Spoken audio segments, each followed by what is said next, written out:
Today we are going to look at the general structure of the traditional political systems in Enuani communities. The head of the traditional political system in Enuani is called Obi, Eze, or in some cases, Okmalunku. Now, he is the custodian of the culture and tradition of the people. In communities, ancient communities like Ubuluku, Iseluku, Ogwashuku, Okmanam, you have Obi as the king of the community. In places like Asaba, you have the Asaba of Asaba. Whereas some communities have their Obi, the overall leader is called Asaba. Now, in every community, or in most communities, you will have the Obi as the head and the overarching ruler of the community. If it's a pyramid, because what you have is usually the pyramidal monarchical system with the Obi at the apex of the pyramid.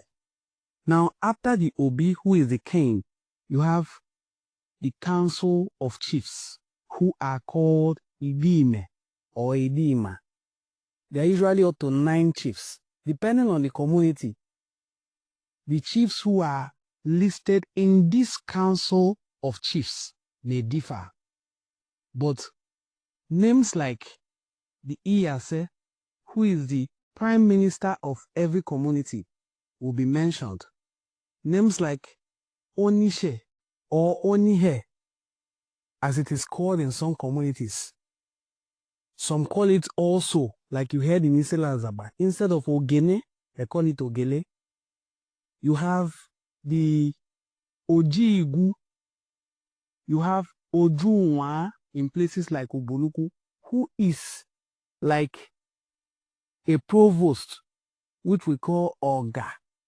We have the Ojiiba, we have Odafe. These are the members of the council of chiefs in every community. Now, there are so many chiefs. In communities like Ubuluku, there are 3 classes of chiefs. Generally, there are 3 classes of chiefs. We have chiefs in Okwa Onishe, who are a group of administrative chiefs. In this group, you will usually find the locals, the indigenes, the owners of that community, because they wouldn't want to be involved in other class of chiefs that will do either a denigratory role or a role that will put them in a position where they will have to be involved in war. So they are part of administrative chiefs. The administrative chiefs may constitute the other fair, but the head of these administrative chiefs, the overarching head is usually the OBO, but the head of these administrative chiefs is the Onishe, who is the choker of the Obi, the one who announces that the new Obi is on throne.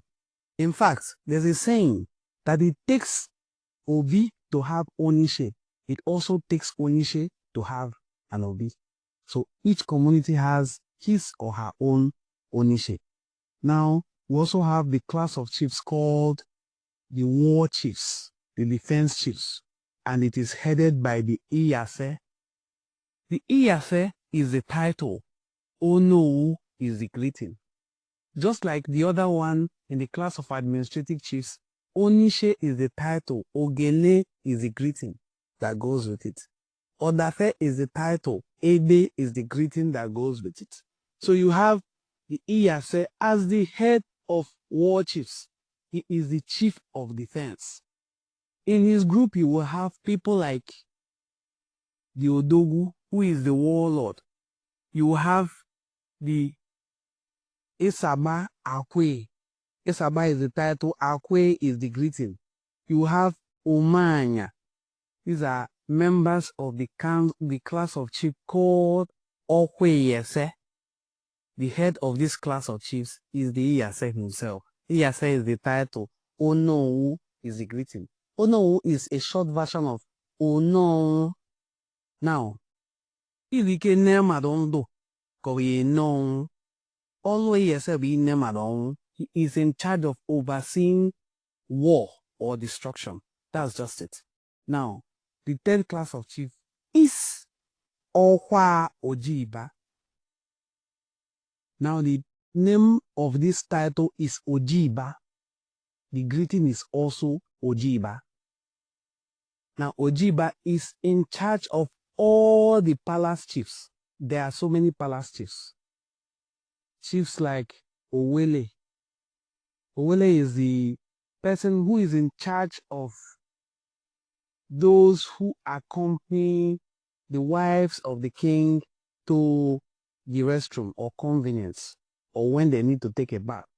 The people in this class of chiefs are usually eunuchs. In fact, most people in the class of chiefs as palace chiefs are usually eunuchs to avoid them getting involved sexually with the queens or the king's children.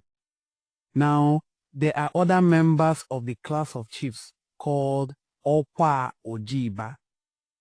There are some too who are just messengers in the palace. There are some who are like spokespersons to the king because the king doesn't just talk. For instance, particularly, there is the Army Igbo who is in charge of assisting the king when the king wants to bless or raise kola nuts. He is like a messenger in the palace, not really a chief per se. Now, these are the classes of chiefs. The title of chiefs under Okwa Ojiba. Remember, we said there are 3 classes of chiefs. Okwa Onishe, headed by the Onishe, and they are administrative chiefs. Okwa Iyase, headed by the Iyase, who is the defense minister and prime minister in most Enuani communities. And then we have the Okwa Ojiba, who is in charge of the palace chiefs.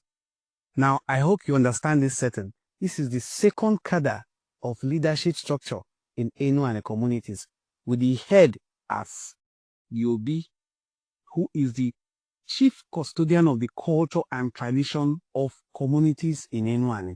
Now, the next in command are the council of chiefs, who I called Idime or Idima. Now, after this class of chiefs, you can now have the Diopala in every Igbo. Each lineage has a Diopala who is the oldest man. These positions are attained by gerontocracy.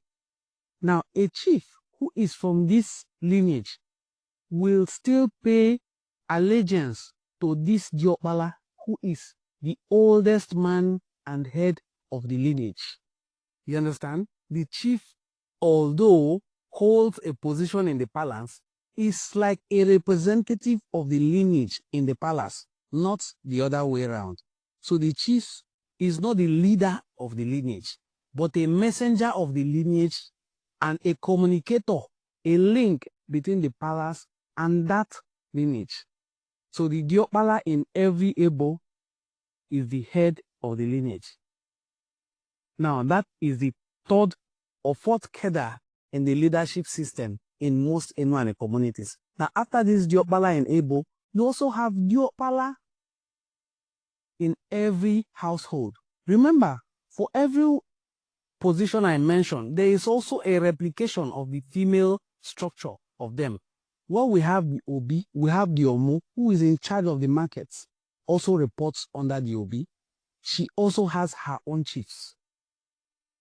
Well, we have Diopala in Igbo, we also have Biada, who is the oldest female born into that lineage, and she leads by seniority, which we call gerontocracy. Biada has her Ofo, with which she leads the Umuada.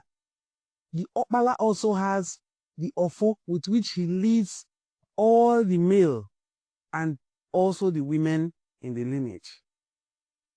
Now, to become a Diopala, you must be born into that lineage by right hand. By right hand, I mean it must be your patrilineal lineage. not your mother's lineage. If a man for any reason goes to his mother's lineage to live in, he will have 4 men ahead of him before himself. It takes 4 men to build a lineage. Remember, as Igbo people, we have a very, very important traditional sentimental attachment to the number 4, which is our 4 market days.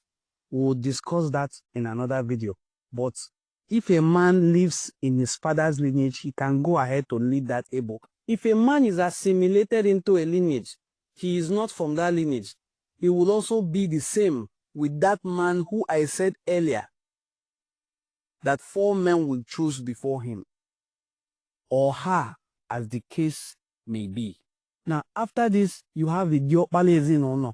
In every family, there is a Diokpala, who is the oldest male in that family. There is also an Ada, who is the oldest female in that family. How disputes are settled is first in the Ezinono, which is the household. If it fails to settle in the household, it can go to the lineage. If it gets to the lineage and it is not settled, it can then go to the palace. It is not every dispute that makes its way to the palace.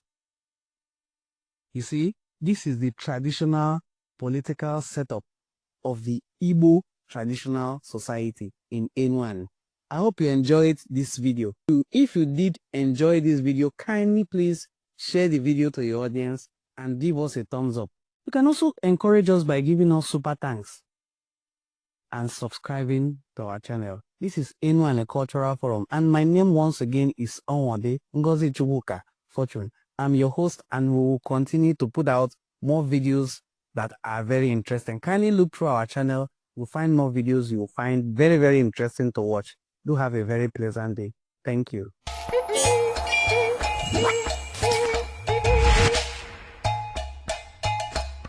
Enuani.